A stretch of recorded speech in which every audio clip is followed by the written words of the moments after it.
Salut tout le monde, très urgent. Aujourd'hui c'est dimanche 17 mars 2024. Les autorités nigériennes viennent de demander le départ des troupes américaines installées au Niger. Le deuxième titre, actuellement, les élections présidentielles vont bientôt démarrer au Sénégal, je m'excuse, je dis Niger, au Sénégal. Donc, le candidat Bassirou Diomaye Faye de Ousmane Sonko, comme vous voyez à travers cette photo-là, vous voyez. Donc, nous demandons au président des trois pays, voici le candidat de Ousmane Sonko, il s'appelle Bassirou Diomaye Faye.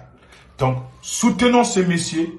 Si ce monsieur devient président du Sénégal, il va travailler avec le Mali, le Burkina et le Niger. Voilà, nous conseillons les autorités maliennes, burkinabées et nigériennes de tout faire pour aider ce monsieur. Voilà ce qui se passe.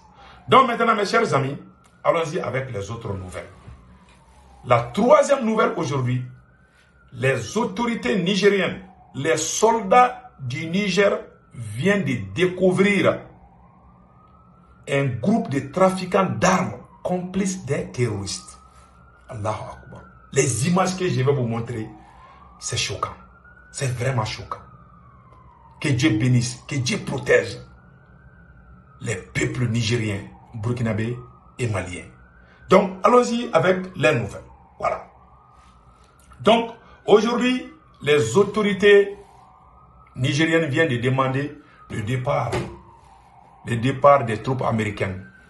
Voilà. Ils disent qu'ils ne veulent pas que les soldats américains restent au Niger. Voilà ce qui s'est passé. Pourquoi le général Tchani a pris la décision de chasser les soldats américains au Niger? 1.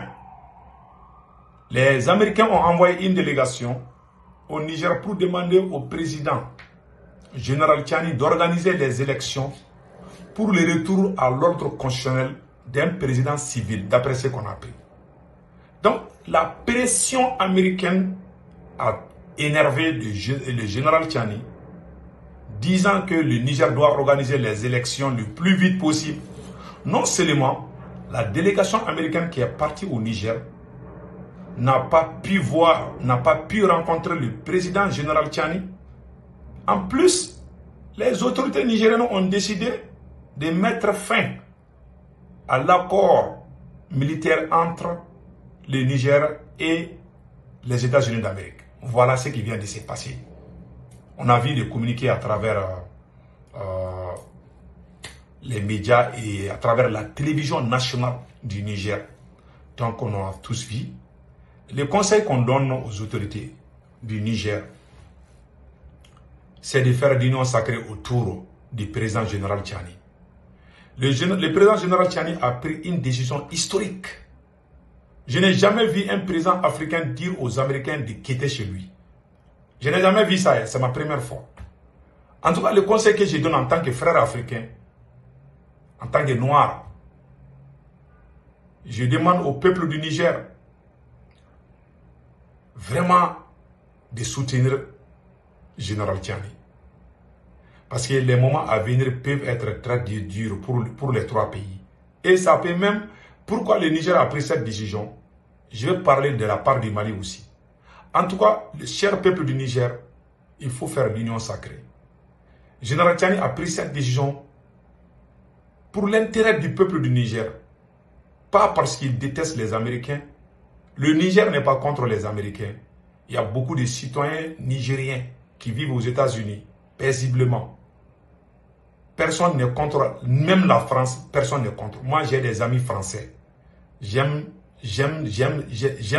Paris, hein, je ne vous casse pas. J'aime New York, j'aime Paris.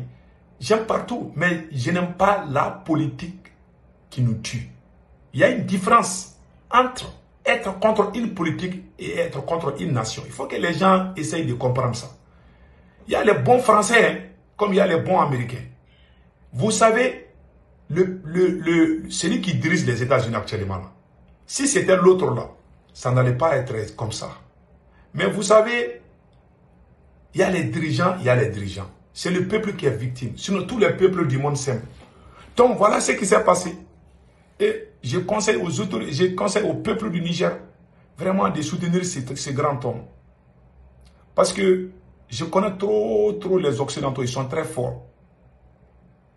Voilà pourquoi moi je conseille les autorités maliennes, nigériennes et nigériennes, et les autorités maliennes, burkinabé et nigériennes de soutenir Bassirou Diomaye Faye, qui est candidat à l'élection présidentielle du Sénégal. Les Occidentaux sont très intelligents. Avec Kadhafi, quand tu les humilies, ils n'oublieront jamais. Même si c'est 100 ans, ils vont se venger contre toi. Même si tu es vieux, tu as 99 ans là, tu es sur le point de mourir là, ils vont se venger contre toi. Ces blancs n'oublient jamais. Tous ces blancs là, ils sont tous comme ça. Ils sont tous comme ça. Si tu les humilies là, ils vont se venger. Même si ça prend du temps. Parce que nous là, chez nous là, nous on oublie. Voilà pourquoi, chaque fois, on est en train de perdre les choses. Donc restons, c'est la vigilance.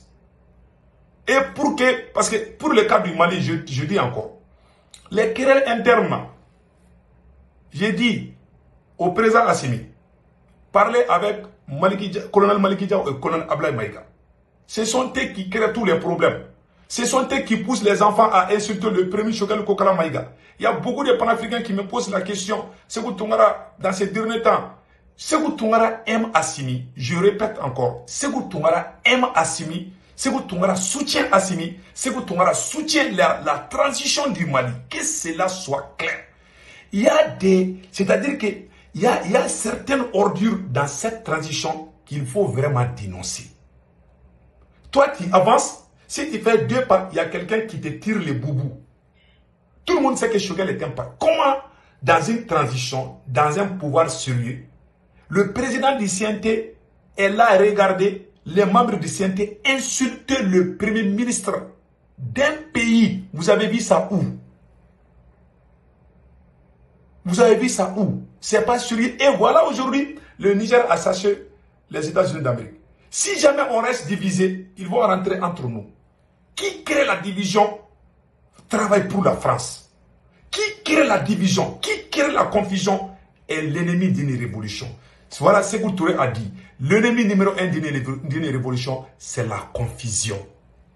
Voilà ce qui se passe au Mali. Beaucoup me voient sur les réseaux sociaux en colère. Il faut essayer de comprendre pourquoi cet homme est en colère. Je suis le premier qui a soutenu cette transition. Sur les réseaux sociaux.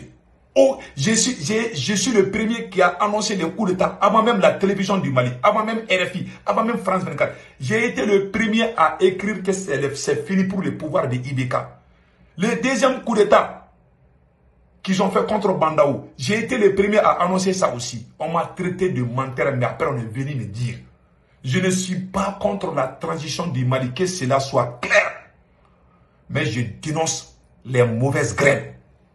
On ne va pas s'asseoir, quelqu'un insulte un leader d'une institution. Voilà ce qui se passe au Mali et c'est la plus grande honte.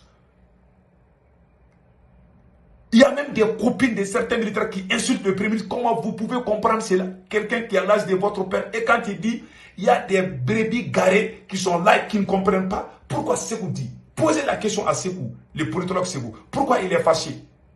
Tout le monde sait que je suis un vrai panafricain.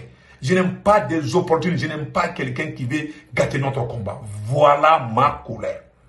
Je suis en train de donner des solutions. Si le Mali, le Burkina et le Niger aident aujourd'hui le Sénégal et que ce monsieur soit élu, c'est un grand pas pour nous. C'est une grande victoire pour nous. Donc, que ces côtés soient clairs. Je le dis, je fais ça un vocal à part. Donc, Sékou Toungara, le politologue, n'est pas contre Assimi. Je ne suis pas contre Assimi. Hein. Je suis un grand soutien. Je soutiens très bien la transition malienne. Mais je ne suis pas d'accord avec le fait que les gens du CNT insultent le premier Choguel Kokala Maïga. Ça vaut 3 ans qu'on insulte le vieux là. Et personne ne dit rien. Ni la justice, ni rien. Vous voulez qu'on se taise? Ah, quand on parle, ah non, non, non, le pays là, ça va s'effondrer. Donc vous voulez qu'on se taise, qu'on continue à insulter le Premier ministre. Soyons sérieux dans la vie. Voilà pourquoi moi j'ai dit au président Assimi Goïta d'organiser les élections. Mais il y a des brebis garés, il y a des gens qui n'ont pas compris ce que moi je suis en train. Ah, si vous avez organisé les élections, il est aux États-Unis, les Américains ont dit. Je le dis et je maintiens les caps. Je répète encore, si Assimi veut sauver sa tête et le Mali, qu'il organise les élections le plus vite possible. Parce qu'il y a 5 personnes qui dirigent le Mali. Le coup d'État, on sait comment ça s'est passé. Ils ont discuté entre eux pour mettre Assimi. Ce n'est pas Assimi qui était en tête quand on faisait le coup d'État. Ils ne se sont pas entendus, ils ont choisi Assimi. Et ces mêmes personnes sont derrière beaucoup de choses. Mais quand le peuple va élire Assimi, en ce moment, sa légitimité est renforcée par le peuple. Aujourd'hui, Assimi a en tête que ce sont ses camarades militaires qui l'ont mis. Même si ses camarades militaires font des choses, il y a des choses. Lui, il ne peut pas dire. Est-ce qu'on va laisser les yeux fermés sur ça? Vous voulez qu'on se taise? Vous voulez que ce qui s'est passé à Sankara et que ça arrive à Assimi? Je ne vais pas me taire. Celui qui ne me comprend pas, c'est son problème. Je me suis expliqué, il y a des gens qui m'ont appelé. Certains veulent qu'on se taise seulement, qu'on continue comme des moutons. Je ne le ferai pas. Je continuerai à dénoncer les mauvaises pratiques et les mauvaises graines. Ceux qui insultent le premier Choguel Kokara Maïga, que ça cesse. Parce que ça continue jusqu'à nos jours. Tu vas au Mali, va dans les médias. Ils sont en train d'insulter le premier chaque jour. La justice n'est... Mais quand tu dis quelque chose contre un de ces 5 militaires-là, tu vas en prison. Et on est dans quel pays? Vous voulez que Sékou Toumara se taise? Quand je parle, il y a des gens qui ne cherchent pas à comprendre. Celui qui ne comprend pas, c'est son problème. Ce que je dis, c'est la vérité. Ceux qui sont au Mali, ceux qui ne sont pas au Mali, je respecte tout le monde. Mais il faut vraiment poser la question à quelqu'un. Il faut comprendre ce que la personne dit. Il ne faut pas s'asseoir et puis calculer comme ça là, et dire que la personne dit ça. Ce que je dis, c'est la vérité. On insulte le Premier ministre. On veut chasser le Premier ministre. Les camarades, certains camarades d'Assimi veulent que Choguel quitte parce qu'ils ne veulent pas que les voleurs soient arrêtés. Voilà les problèmes. Si je m'étais aujourd'hui, dans 2 semaines, ils vont chasser le Premier ministre. Ils vont pousser le président parce que le président Assimi Haïrati n'a pas le pouvoir 100%. Il n'est pas comme les autres présidents des autres pays. Il faut que les gens sachent cela. On ne peut pas s'asseoir et dire, ah, si tu parles, ça va créer un problème. Les pays vont vouloir qu'on se taise, qu'on croise les baraques. Ils vont chasser les présidents. Ils vont amener les voleurs. Ils ont mis les voleurs partout. Vous voulez qu'on se taise. Et ces mêmes voleurs sont en train de comploter contre cette transition. Vous voulez qu'on se taise. Nous, on a fait sortir les enfants dans les rues pour le changement. Bon, vous voulez seulement que parce que Assimi est là, on doit se taire et puis on doit crier toujours vive la transition. Même s'il y a des mauvaises pratiques qu'on ne dise pas. Je le dénonce et je continuerai à le dénoncer. Celui qui me comprend, c'est bon. Celui qui ne me comprend pas, c'est son problème. Voilà ce que j'ai à dire par rapport à ça. Je suis sûr de moi-même et je sais que j'aime cette transition. Mais les mauvaises graines là, je les dénonce. On ne peut pas fermer les yeux là-dessus. Ça vaut 4 ans de transition, les mêmes pratiques continuent. On a parlé en bas, on les a appelés au téléphone. Moi, j'ai des contacts, je les ai parlé jusqu'à ce qu'eux-mêmes, ils ont coupé le téléphone parce qu'ils ne veulent pas changer. J'ai parlé, j'avais des contacts avec eux, je les ai parlé, Dieu seul sait. J'ai parlé, j'ai même appelé des témoins pour parler, pour que ça cesse. Mais ça n'a pas cessé. Voilà pourquoi je sors des réseaux sociaux pour les dénoncer. Sinon, on ne s'était pas resté comme ça là. Ils allaient chasser Choguel depuis. Et puis commencer avec les mêmes choses. Choguel veut le changement. Certains militaires ne veulent pas le changement. Voilà la vérité. Voilà pourquoi je le défends. Je ne défends pas, je ne crée pas la division. Ceux qui créent la division, c'est Maliki Diao et colonel Ablaye Maïga. Comment vous pouvez comprendre un colonel de l'armée malienne qui a 3 frères qui sont dans l'armée française? Colonel Ablaye Maïga a 2 ou 3 frères. Et une sœur qui a fait le Britannique militaire français. Son père est installé en France. Toute sa famille est en France. L'armée française qui a tué les Maliens, lui, ses propres frères, même père, même mère, sont dans cette armée. Et il continue à créer la division entre les Maliens. S'il ne travaille pas pour la France, si le colonel Ablaye Maïga ne travaille pas pour la France, il travaille pour qui? Pourquoi le colonel Ablaye Maïga veut être premier ministre du Mali? Et il est ami avec tous les plus grands voleurs du Mali. Vous voulez que je me taise? Mais il faut être sérieux dans ces pays-là. Je ne veux pas que quelqu'un m'appelle encore pour me dire, écoutez seulement mes vidéos. Si vous avez des questions, posez des questions. Ne m'appelez pas pour me dire d'arrêter, parce que je ne vais jamais arrêter. Tant qu'il continue, je vais continuer à les critiquer. Celui qui est d'accord, qui n'est pas d'accord, c'est son problème. Voilà. On ne m'appelle plus, vraiment. Je suis fatigué d'écouter. J'ai beaucoup de respect pour certaines personnes. Vraiment, il faut comprendre les choses. Je ne suis pas un mouton pour suivre des choses. Si ça ne va pas, on doit dénoncer. Ce que moi j'ai fait, on appelle ça la critique constructive. Je n'ai rien contre eux. Mais ils sont en train de détruire notre pays. L'intime ami de colonel Ablaye Maïga a fait sortir un livre contre le Mali. Incriminer l'armée malienne ou la CPI. Vous voulez qu'on se taise des choses comme ça? Les gens qui sont derrière ça, vous voulez qu'on se taise? Ils sont en train de détruire l'image du Mali. Ils sont en train de montrer comment un militaire malien peut écrire un livre contre son armée. Et il est très proche de colonel Ablaye Maïga. Colonel Ablaye Maïga a aussi 3 frères dans l'armée française. Vous voulez qu'on se taise? J'ai toutes les preuves, j'ai toutes les photos. Son père a des magasins, des buildings en France là-bas. Tout le monde vit là-bas. Des gens qui travaillent à Quai d'Orsay. Quelqu'un qui a ses parents à Quai d'Orsay, est-ce qu'on doit lui confier un poste de responsabilité dans un pays? Et non seulement il a ses frères dans l'armée française, le même colonel Ablaye Maïga est en train de créer tous ces problèmes-là, c'est lui qui est derrière. Toutes ces mésententes. C'est lui qui a créé les soi-disant M5 pour les disperser. C'est pour casser le rythme de la révolution. Il travaille, colonel Ablaye Maïga travaille directement ou indirectement pour la France. Je jure sur le Coran. Je ne mens pas. Mais ça ne va pas plaire à les gens qui ont les 1 giga là, ne vont pas comprendre. Je ne parle pas pour que ça plaît. Si tu es sûr de toi, dis la vérité. Après, les gens vont te dire un jour que vraiment tu as raison. Voilà ce que j'ai à dire par rapport à cette affaire. Donc, on me laisse, qu'on ne m'appelle plus. Hein. Voilà. Il ne faut pas m'appeler pour me dire d'arrêter. Il faut regarder ce qui se passe d'abord et poser-moi des questions. Voilà ce que j'ai à dire. Donc, voilà un message. C'est clair comme l'eau de roche. Donc, allons-y avec les autres nouvelles. Donc, mes chers amis, il y a eu saisie d'armes au Niger. Voilà. Il y a eu saisie d'armes au Niger. Et l'armée nigérienne a vraiment fait un travail remarquable. Voilà ce qui est écrit ici. Les militaires nigériens neutralisent un groupe de trafiquants d'armes. Victoire éclatante des soldats nigériens sur un groupe de trafiquants d'armes à Chingalen, dans le Sahara nigérien, Agadez. Dans l'opération d'hier, aussi un nombre important de munitions a été saisi. Selon le journal Air Info, des individus impliqués dans ces trafics ont été arrêtés. Voilà les individus qui vendaient les armes aux terroristes. Allahu Akbar. Voilà des individus, hein, des vrais trafiquants. Voilà. Voilà. Vous voyez ça là? J'ai la vidéo aussi que je vais vous montrer tout de suite. Voilà la vidéo de la saisie des armes. Vous voyez ces armes-là?